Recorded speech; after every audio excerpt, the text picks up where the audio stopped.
ইন্ডি জোট ক্ষমতায় এলে বিনামূল্যে 10টি সিলিন্ডার দেওয়া হবে।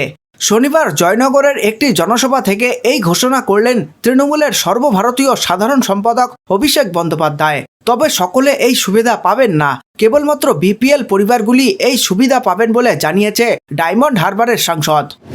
এদিন অভিষেক বলেন, 4 জুন সরকার গড়ার ক্ষেত্রে নির্ণায়ক ভূমিকা নেবে তৃণমূল। ইন্ডি জোট সরকার গড়ার সঙ্গে সঙ্গে বিপিএল পরিবারগুলিকে বছরে বিনামূল্যে 10টি করে সিলিন্ডার দেবে।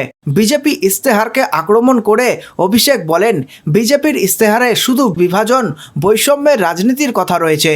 উন্নয়ন ইস্যুতে বিজেপিকে এক হাত নেন তৃণমূলের সর্বভারতীয় সাধারণ সম্পাদক। তিনি বলেন, চাকরি নেই, ভেঙে পড়েছে শিক্ষা ব্যবস্থা, দেশে কালো টাকা বেড়েছে, গরিব আরও গরিব হচ্ছে, ধনী আরও ধনী হচ্ছে। অভিন্ন দেওয়ানি বিধি আনলে সংবিধান পাল্টে যাবে। সংরক্ষণ ব্যবস্থা তুলে দেওয়ার কথা সংকল্পপত্রে বলছে বিজেপি। অভিযোগ অভিষেকের। লক্ষ্মীর ভাণ্ডার ইস্যুতেও বিজেপিকে আক্রমণ করেন তৃণমূলের সেকেন্ড ইন কমান্ড। তার কথায়, বিজেপি নেতার যতই বলুক না কেন, ওরা লক্ষ্মীর ভাণ্ডার বন্ধ করতে পারবে না। যতদিন বাংলায় তৃণমূল সরকার রয়েছে, রাষ্ট্রপতি বা প্রধানমন্ত্রীও লক্ষ্মীর ভাণ্ডার বন্ধ করতে পারবেন না বলে দাবি করছেন তিনি। জয়নগর লোকসভা কেন্দ্রটি দক্ষিণ 24 পরগনা জেলায় অবস্থিত।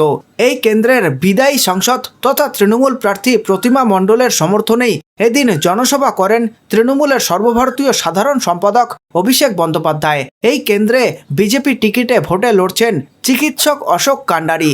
1 জুন জয়নগর কেন্দ্রের নির্বাচন। প্রসঙ্গত, দেশ জুড়ে এবার 7 দফায় লোকসভা নির্বাচন হচ্ছে।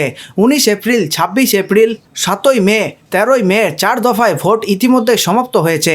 পঞ্চম ধাপে 20 মে, ষষ্ঠ ধাপে 25 মে এবং সপ্তম ধাপে 1 জুন ভোট গ্রহণ হবে। নির্বাচন প্রক্রিয়া চলবে মোট 43 দিন। আগামী 4 জুন ভোটের ফলাফল ঘোষণা করা হবে। সম্পূর্ণ খবরটি দেখার জন্য অসংখ্য ধন্যবাদ। খবরটি ভালো লেগে থাকলে একটি লাইক অবশ্যই করবেন এবং চ্যানেলে নতুন হয়ে থাকলে চ্যানেলটিকে সাবস্ক্রাইব করে নেবেন। ধন্যবাদ। ভালো থাকুন, সুস্থ থাকুন।